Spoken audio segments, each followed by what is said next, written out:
ready na po tayong bumalik. Iiwan na po namin sa inyo ito, mga books. Dapat, pagbalik namin sa December, alam niyo yung kwento ng mga books, ha? So, ito po ay 46 times 3.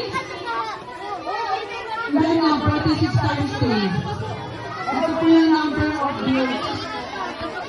138 plus 46 pa po. 138